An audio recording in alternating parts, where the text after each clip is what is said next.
إن هذا القرآن يهدي للتي هي أقوم ويبشر المؤمنين الذين يعملون الصالحات أن لهم أجرا كبيرا. الحمد لله نحمده ونستعينه ونستغفره ونؤمن به ونتوكل عليه ونعوذ بالله من شرور أنفسنا ومن سيئات أعمالنا من يهده الله فلا مضل له ومن يضلله فلا هادي له ونشهد أن لا إله إلا الله وحده لا شريك له ونشهد أن محمدا عبده ورسوله. اما بعد، کل ہم نے سورۃ بقرہ کی آیت نمبر 33 مکمل کی تھی، جس میں اللہ تبارک 32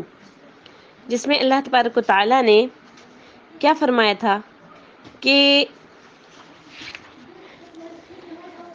ہم نے جو ہے لکھ دیا، کتبنا علی بنی اسرائیل پر کیا چیز لکھ دی کہ جو کوئی کسی کو ناحق قتل کرے گا یا کسی کا قاتل ہوگا زمین پر یا وہ فساد کرنے والا ہوگا، گویا کہ اس نے تمام لوگوں کو قتل کر دیا، اور جو شخص کسی ایک جان کو ناحق قتل ہونے سے بچائے گا تو گویا اس نے تمام لوگوں کی جان بچائی. ٹھیک ہے، اس کے بعد والی آیت میں اللہ تبارک و تعالیٰ نے کیا فرمایا ہے کہ جو لوگ حد اعتدال سے نکل جانے والے ہیں ان کو سرزنش کی ہے. کس طریقے سے؟ انما جزاء الذین یحاربون اللہ ورسولہ،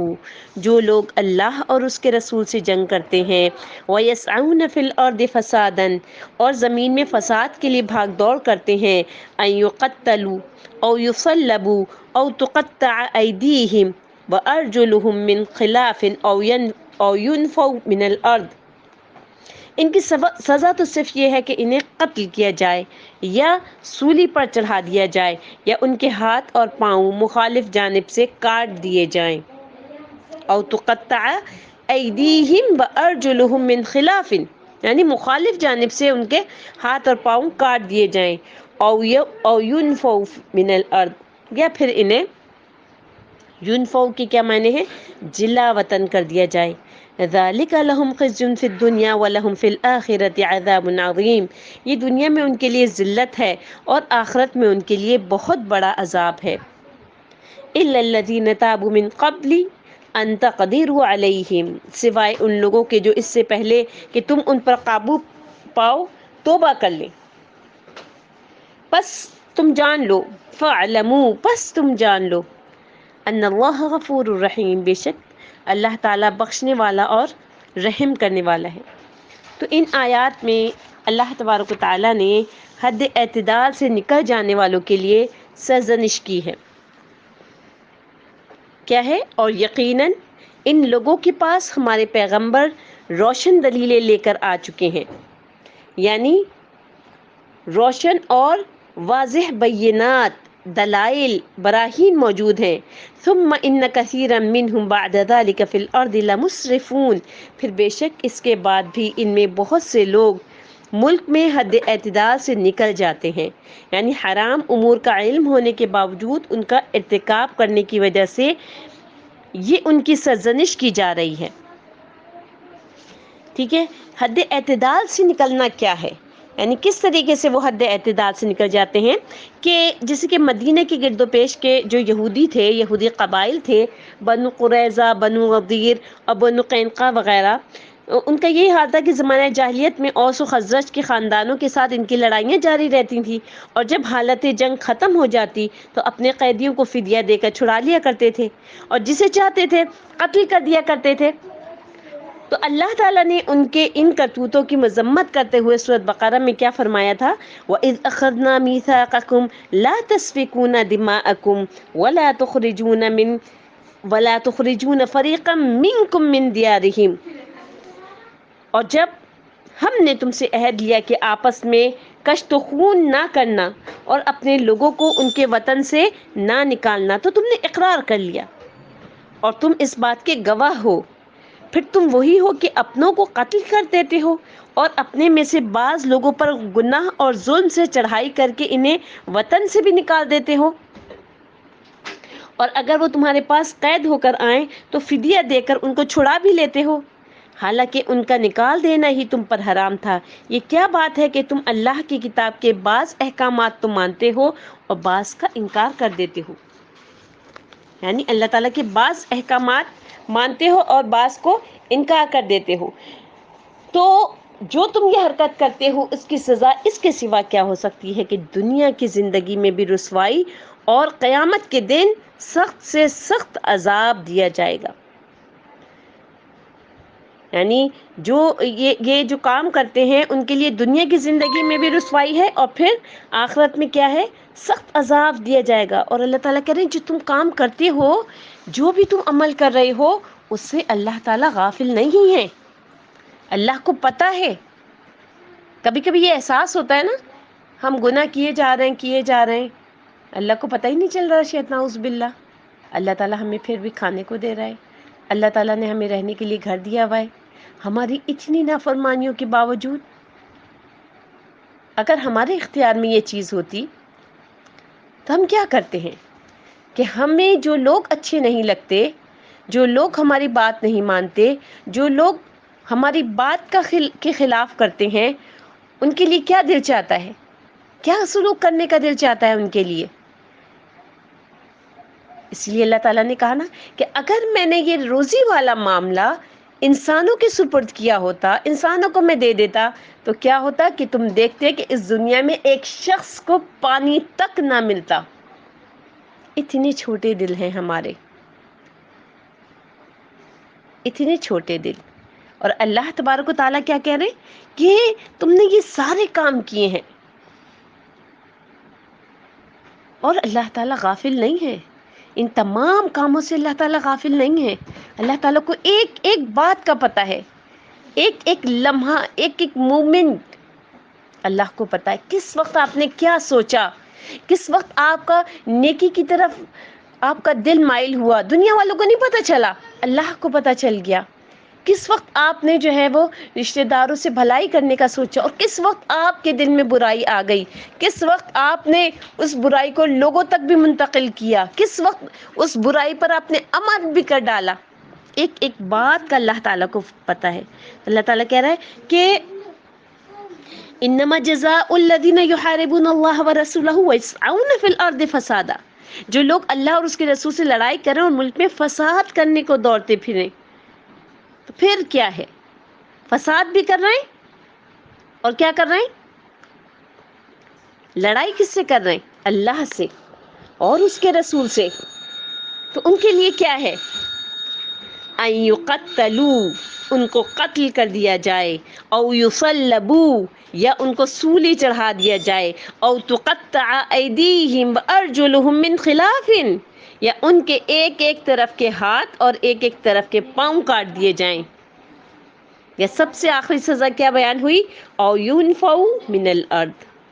یا پھر ان کو ملک سے نکال دیا جائے۔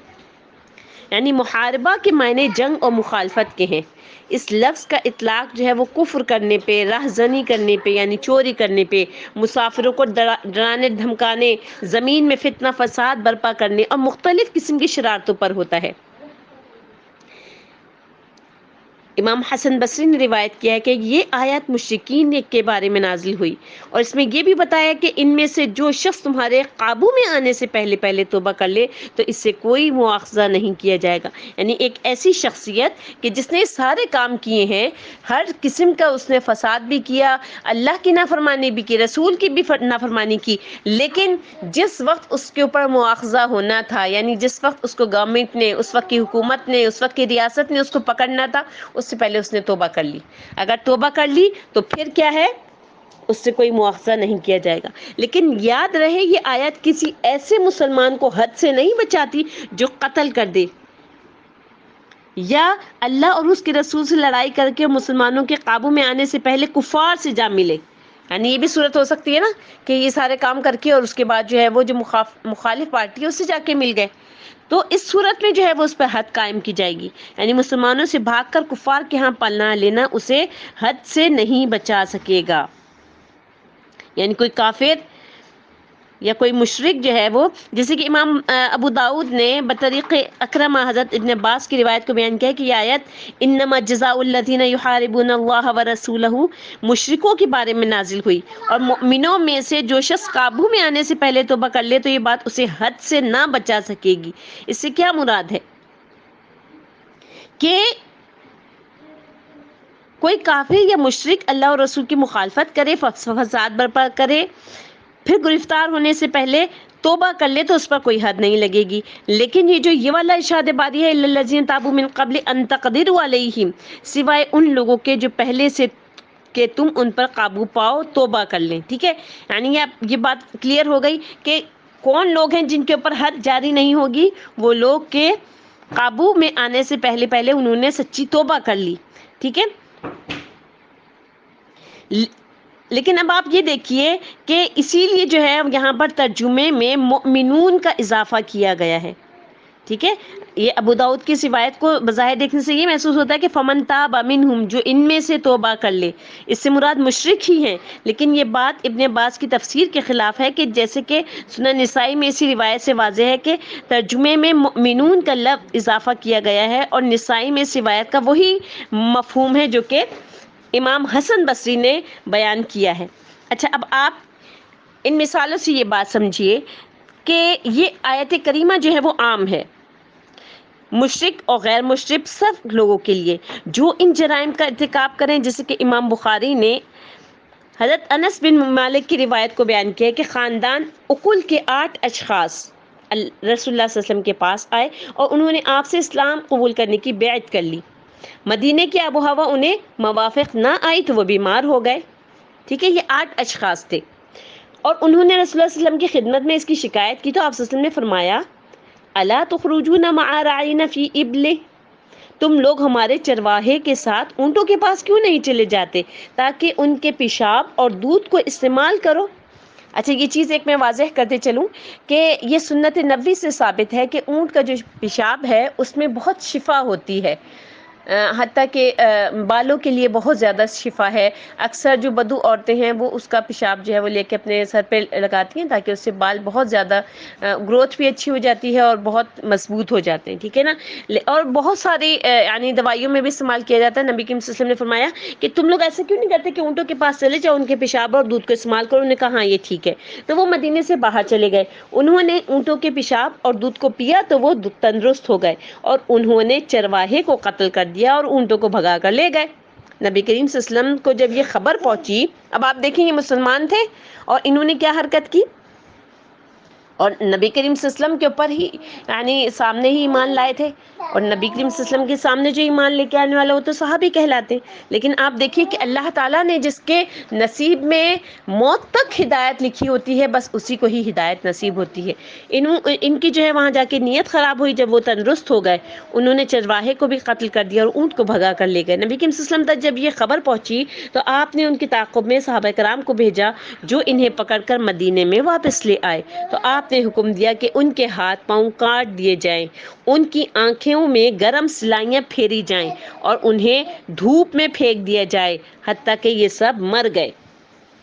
ٹھیک ہے، یہ صحیح مسلم کی روایت کے الفاظ ہیں، اور بخاری و مسلم کی ایک اور دوسری روایت میں الفاظ یہ بھی ہیں کہ ان لوگوں کا تعلق خاندان عقل یا ارینا سے تھا۔ ٹھیک ہے، یعنی ایک روایت میں یہ الفاظ میں کہ انہیں دھوپ میں ڈال دیا گیا اور یہ پانی مانگتے تھے تو انہیں پانی نہیں پینے کے لیے دیا جاتا تھا۔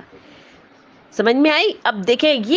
یہ کام ہے کہ جو فساد کرنے والے لوگ ہیں جب ان کے ساتھ اتنا عبرت انگیز سلوک کیا جائے گا اور لوگ ان کو دیکھیں گے، لوگ ان کے اوپر گواہ بنیں گے، لوگ ان کے اوپر شاہد بنیں گے، تو کیا ہوگا؟ دوسری مرتبہ کسی کی ہمت نہیں ہوگی کہ وہ ملک میں فساد کر سکے۔ ورنہ نبی کریم صلی اللہ علیہ وسلم نے تو اسلام لے کے آئے تھے، نارملی جو ان کو پرابلم تھی ان کی پرابلم کا بڑا اچھا سلوشن دیا اور مفت میں ان کو رہنے کے لیے جگہ دی، ان کو جو ہے وہ اونٹ کا دودھ پلایا جاتا تھا اور ان کے پیشاب بھی وہ پیتے تھے، تو اس سے جو ہے وہ ان کی صحت بہترین ہو گئی۔ اس کا جزا انہوں نے کیا دی؟ اسی چرواہے کو قتل کر دیا، یعنی ایک صحابی کو قتل کر دیا، اور صرف قتل نہیں کیا بلکہ اونٹ بھی بھگا کر لے کر چلے گئے۔ تو پھر کیا کیا اس کے ساتھ؟ ان یقتلوا او یصلبوا او تقطع ایدیہم وارجلہم من خلاف، ان کے ساتھ کیا کیا، یہ جو کہا جا رہا ہے نا اس آیت میں، قتل کر دیے جائیں یا سولی پر چڑھا دیے جائیں، یا ان کے ایک طرف کے ہاتھ اور ایک طرف کے پاؤں کاٹ دیے جائیں، یا ان کو ملک بدر کر دیا جائے، یعنی ان کو ملک سے نکال دیا جائے، ان کو جلا وطن کر دیا جائے، ٹھیک ہے نا۔ تو اس کے بارے میں جو ہے وہ ابن طلحہ نے حضرت ابن عباس سے روایت کیا کہ جو شخص کسی مسلمان جماعت پر ہتھیار اٹھائے اور راستے کو خطرناک بنا دے، پھر مسلمانوں کو اس پر فتح حاصل ہو جائے، وہ اسے گرفتار کر لیں، تو اس کے بارے میں امام المسلمین کو یہ اختیار ہے کہ اگر چاہے تو اسے قتل کر دے یا سولی چڑھا دے یا اس کے ہاتھ اور پاؤں کاٹ دے۔ آپ یہ دیکھیے کہ ہمارے جو آج کل جو ہماری ریاست اور ہمارا حکومت، ایک دو الگ الگ سسٹم چل رہے ہوتے ہیں نا، پہلے ریاست اور حکومت ایک ہی ہوتی تھی، تو اب جب ہم جو ہے وہ یہ حدود جو ہیں وہ جو اللہ تبارک و تعالیٰ نے قرآن میں آج سے 1400 سال پہلے نازل کی تھی، اب اگر ہم ان کا مذاق اڑاتے ہوئے، اب اگر ہم ان کو فرسودہ خیال کرتے ہوئے، اب اگر ہم ان کو غیر انسانی سلوک قرار دیتے ہوئے، نعوذ باللہ، ہم نے اپنے احکامات میں سے، اپنے جو ہمارا آئین ہے اس میں سے نکال دیا، بلکہ اس کو شامل ہی نہیں کیا، رکھا ہی نہیں، کہ ایسے کیسے ہو سکتا ہے کہ کوئی شخص چوری کرے اس کے ہاتھ کاٹ دیے جائیں؟ نہیں نہیں نہیں، ایسے کیسے ہوتا ہے؟ یہ تو بڑا غیر انسانی سلوک ہے۔ ایک شخص زنا کرے اور اس کو رجم کر دیا جائے، یہ تو بڑا غیر انسانی سلوک ہے۔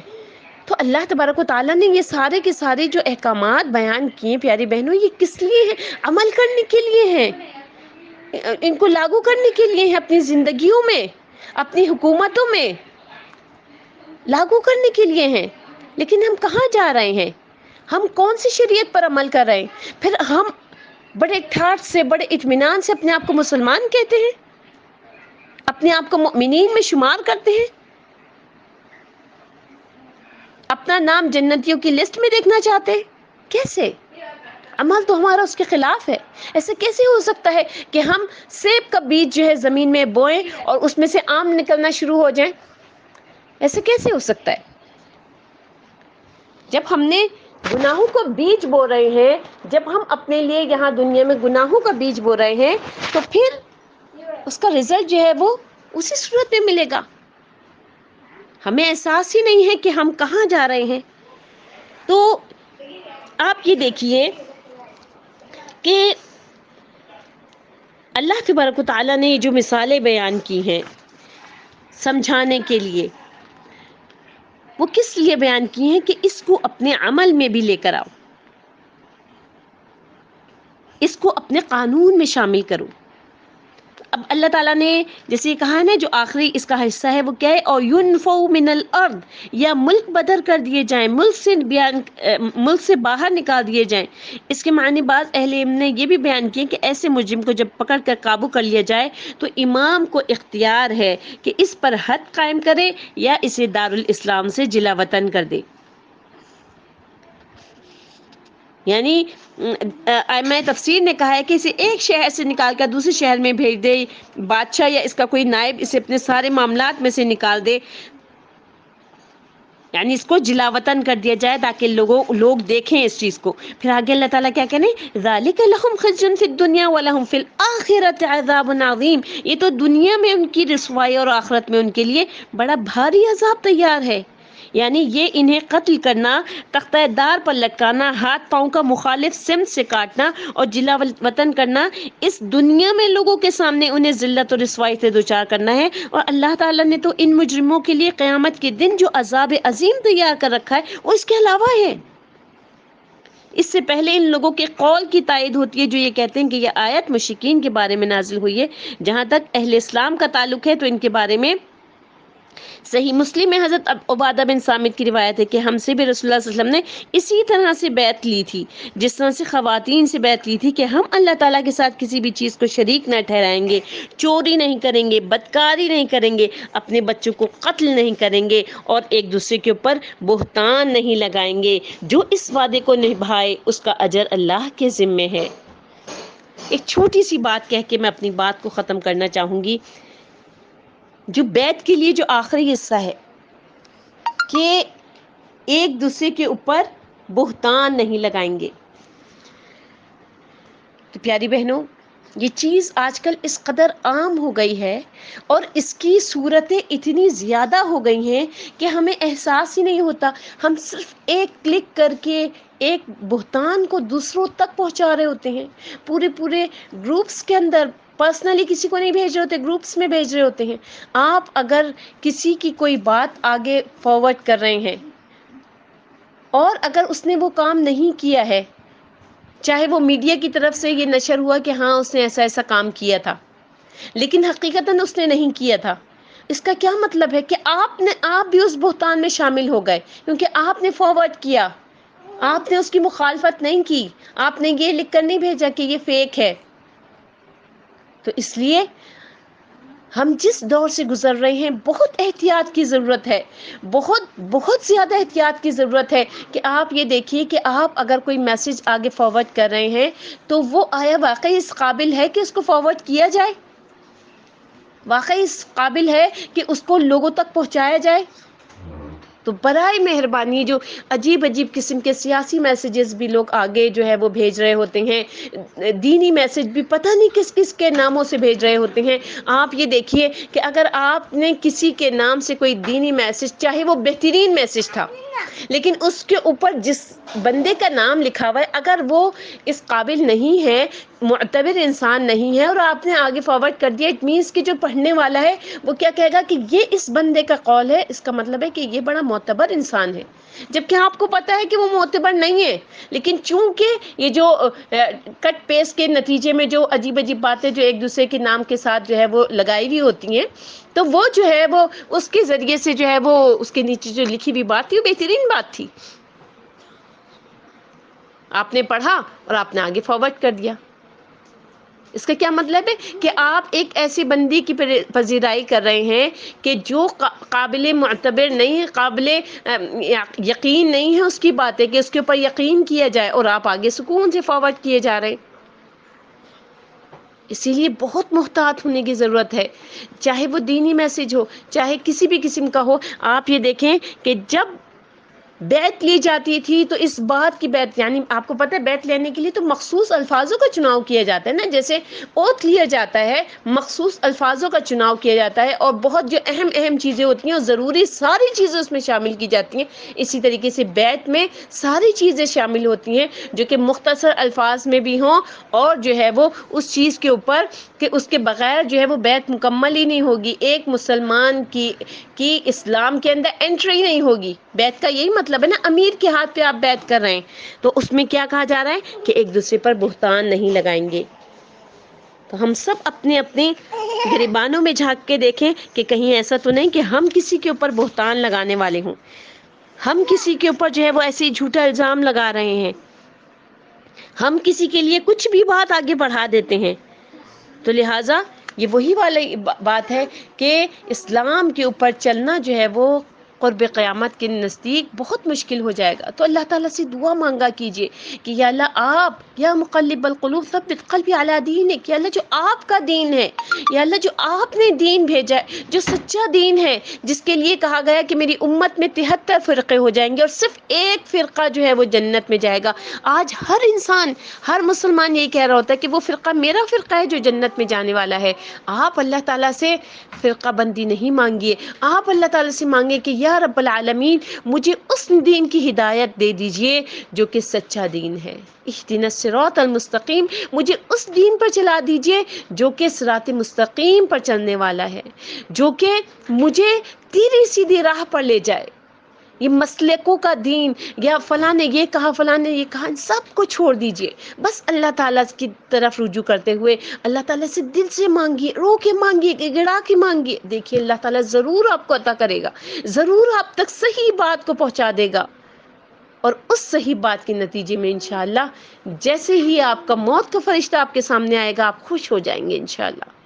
اللہ تعالیٰ سے دعا کیا کیجئے کہ اللہ آپ ہمیں چنے ہوئے بندوں میں لے لیجئے، آپ ہمیں اپنے چنے ہوئے بندوں میں شامل کر لیجئے، آپ ہمیں اپنے محبوب بندوں میں شامل کر لیجئے. ہمارے اندر قدرت نہیں ہے یا رب، تمام قدرتیں آپ کے پاس ہیں. سبحان ربک رب العزت عما یصفون وسلام علی المرسلین والحمد للہ رب العالمین. السلام علیکم ورحمۃ اللہ وبرکاتہ.